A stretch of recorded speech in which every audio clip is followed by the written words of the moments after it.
the Queen arrives in London to make her final journey with an honoured Princess Anne. The Princess Royal paid tribute to her late mother in a moving statement, saying it was an honour and a privilege to accompany her. Devoted Princess Anne has made a poignant journey with the late Queen's coffin from Scotland to London. The coffin, accompanied by the Princess Royal and her husband Vice Admiral Sir Tim Lawrence, landed at RAF Northolt just before 7 p.m. on Tuesday. They were met on the airfield by a group including Prime Minister Liz Truss and Defence Secretary Ben Wallace. The late monarch's coffin will now be transported to Buckingham Palace in central London on a state hearse as well-wishers line the streets. It will be received by King Charles and Queen Consort Camilla, as well as the late monarch's children and grandchildren and their partners, including Prince William, Kate, Prince Harry, and Meghan Markle. Earlier today, the coffin left St Giles Cathedral in Edinburgh, where it had been lying in rest for 24 hours. Crowds applauded as the royal cortege made its way to Edinburgh Airport. The C-17 Globemaster aircraft took off just before 5:45 p.m. as the late Queen departed Scotland for the last time with her daughter as the national anthem played in deeply moving scenes. In a statement paying tribute to her late mother tonight, Anne said, "I was fortunate to share the last 24 hours of my dearest mother's life. It has been an honor and a privilege to accompany her on her final journeys. Witnessing the love and respect shown by so many on these journeys has been both humbling and uplifting. We will all share unique memories. I offer my thanks to each and every one who share our sense of loss. We may have been reminded how much of her presence and contribution to our national identity we took for granted. I am also so grateful for the support and understanding offered to my dear brother Charles as he accepts the added responsibilities of the monarch." She ended her statement, "To my mother, the Queen, thank you." Anne was at Balmoral when the late monarch peacefully passed away aged 96 last Thursday.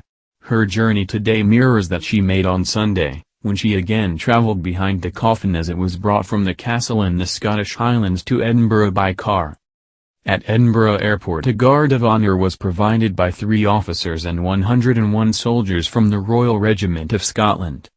Scottish First Minister Nicola Sturgeon was among dignitaries present as the coffin was carried on to the plane. Sturgeon said, "Scotland has bid a final and poignant farewell to our much-loved Elizabeth, Queen of Scots. People have gathered in the rain along the A40 in hope of paying their respects to the Queen as she is driven from RAF Northolt to Buckingham Palace in central London." On the roadside in Peary Vale, Beryl Dixon, 76, of Ealing, West London, arrived at about 5 p.m. She said, "I'm here to pay my respects on her last journey before she gets to Westminster. There was no way I was going to stand for 30 hours to walk past the coffin. It was more important for me to see it, so this was the best for me. I did exactly the same thing for Diana." A 9-year-old boy waiting in the rain to say goodbye to the late Queen said she was like everyone's grandmother.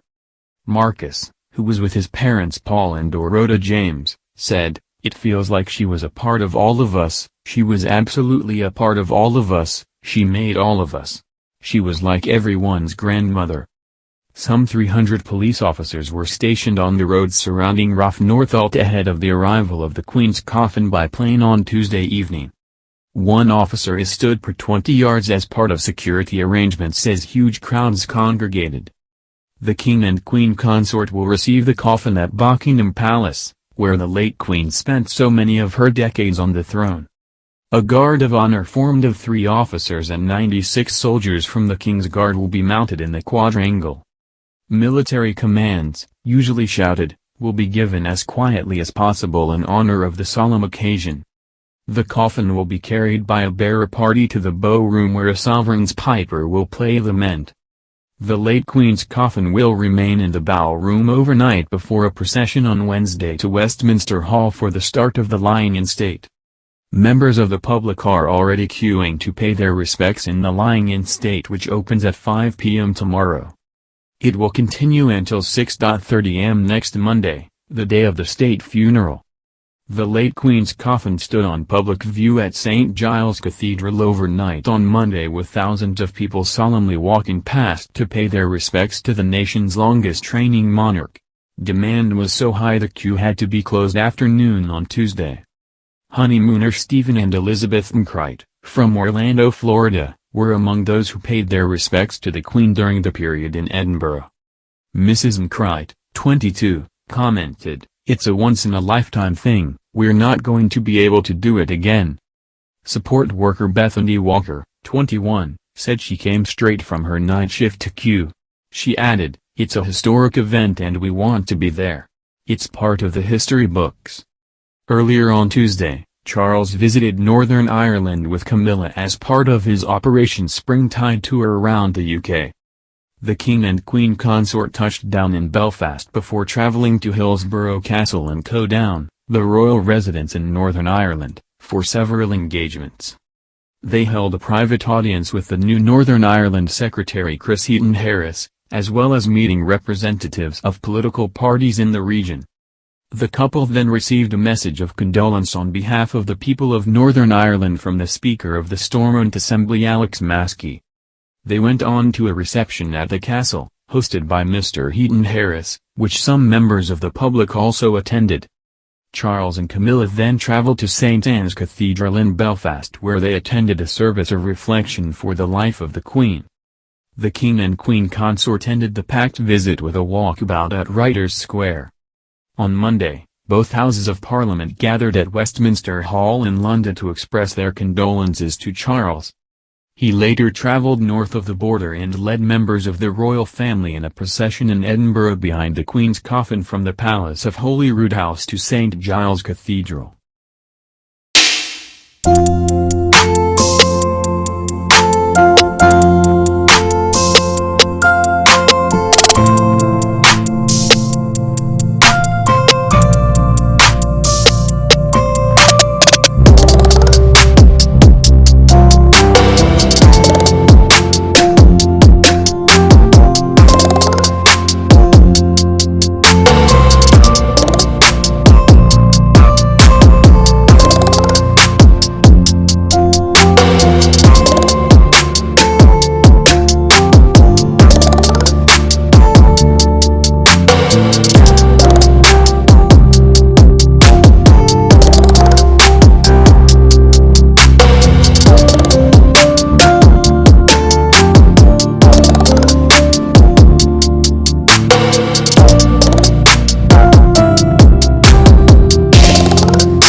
members of the public also attended.